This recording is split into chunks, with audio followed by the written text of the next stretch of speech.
Hi everyone, Dani here, and welcome to Spenelli Speaks. It is day 12 of Vlogmas. If you've been following my vlogs, you know that I am reading Yours Truly by Abby Jimenez.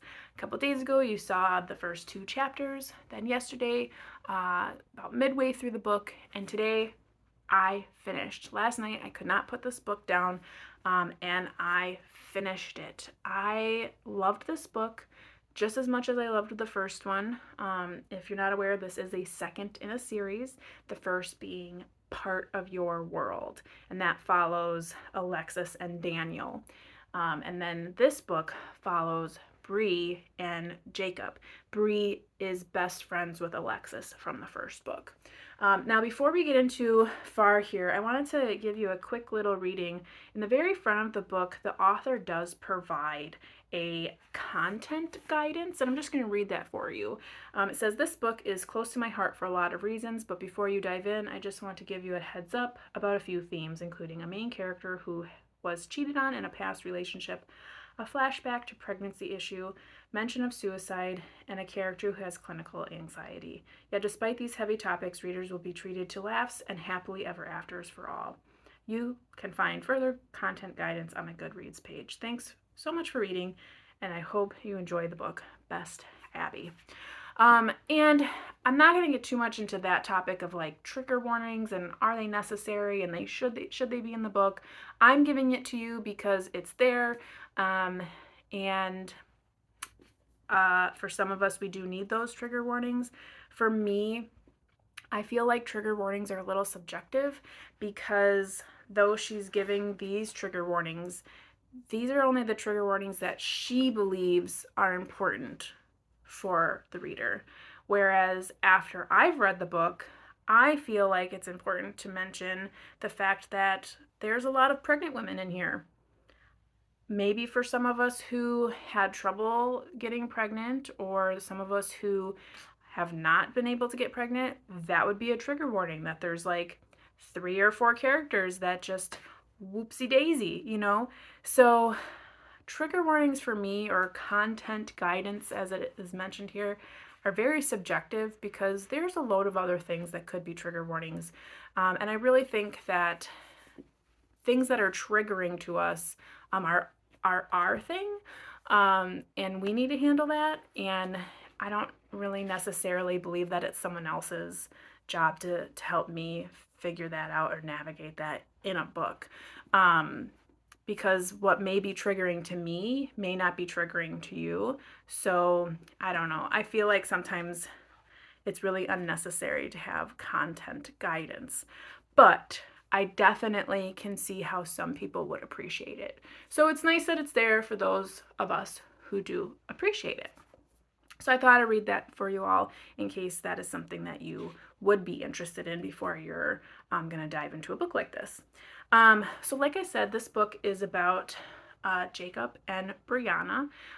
Jacob is the character where she mentions the clinical anxiety, and it is very, it's a forefront of the book for the majority, if not all of the book. And it's done really beautifully in the way that Brianna comes into the picture, and you see how Jacob is able to navigate through his anxiety as he is with Brianna, how both of them manage it together, how she is such a great partner for him because of her understanding and acceptance of the things that he needs to get through his day.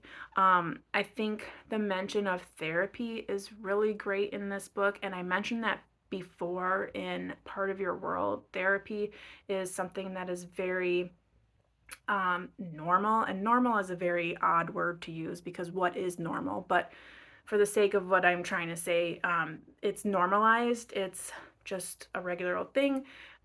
My biggest thing that I love is at the very end, there's a mention of just marriage counseling, and not in the sense of they went to marriage counseling because they were having trouble in their marriage, but simply going to marriage counseling to make sure and maintain good communicative skills, which I thought was really great because I've never heard that. Usually when you hear people go to marriage counseling, there's something wrong. But to go to marriage counseling to just maintain a good relationship, I was really impressed by that. And I think that you don't hear of that. And I was like, wow, that is so smart. And that I like that. So I like the normalization of, disorders and health problems and mental health problems, behavioral things. So it was really nice to see that normalized in the book. I mentioned in my last video the love um, blossoming was so organic and so genuine, and I really did enjoy that. Um, Both Brianna and Jacob are ER doctors, and they end up becoming friends through letters. Because of his anxiety, he has a hard time just walking up and talking to people. So he ends up writing letters, and she writes back, and it's just the cutest thing. And it really reminds me when I was younger, and we didn't have all this technology, and you used to write, letters and then emails and that kind of thing. So it definitely reminded me a lot of things that we used to, cherish a little bit more. And they become kind of like fake boyfriend girlfriend for something that's happening in the book. I don't want to give too many spoilers away. And obviously through that, we see that they end up, falling for one another, and it's just so darn cute. It really is just a cozy, really romantic read. If you're really not into like sex scenes, I can tell you there is only one, and it's not that explicit. It's more mental than anything that you read about. If you don't like naughty words, like foul language, there is a bit in here, not excessive by any means, but it is there. I don't really notice it as much because I do have a potty mouth myself, but yeah, so it was really good. It was really good. Like she says in the content guidance, happily ever afters for all. And it's really great. I'm really hoping that there's more to this series because I really like this community or world that she has grown here. The only thing that I would say that irked me and really is one of the main reasons why it got knocked down to a 4-star, the mention of her bakery. So if you don't know, Abby Jimenez is a famous Food Network star. She won some competition, and she owns Nadia's Bakery. Now, oops, upside down. And my mom actually bought this book from Nadia's Bakery. So it's a real place. And in the first book, she mentions Nadia's Bakery one time. And when it happened, I was like, oh, that's cute that she's able to mention her own bakery in real life. And oh, isn't that so nice? Okay.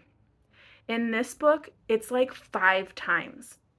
It's excessive, and I appreciate the fact that in real life you own a bakery, and I appreciate the fact that you are doing like product drops and shameless plugs, but 5 times is excessive. Like if she would have done it again one more time in here, I'd been like, oh yeah, there that is again. But you're really pulling me out of the fantasy when you do that. And it's disruptive to me as a reader, and this is just my opinion. Everyone else could be like, that's so awesome that she does that. I found it very annoying. It happens a lot in the beginning of the book, and then at the very end she does it again. And I'm like, OMG, please stop product placing your bakery. I get it, okay? It reminds me of like Wayne's World when he, is like, oh, Pepsi Cola, and then, yeah, I think he does chips or something. And if you don't know what Wayne's World is, then I'm really aging myself. But anywho, that was like one of my only big things was I could not stand the product placement. But other than that, I did give it 4 stars. I thought it was a great read, and I would recommend it. Very cute, very fun, and it's just super cozy. So Until tomorrow for Vlogmas Day 13, I hope you are taking care, staying safe, and reading something fantastic. Until then, happy reading. Bye.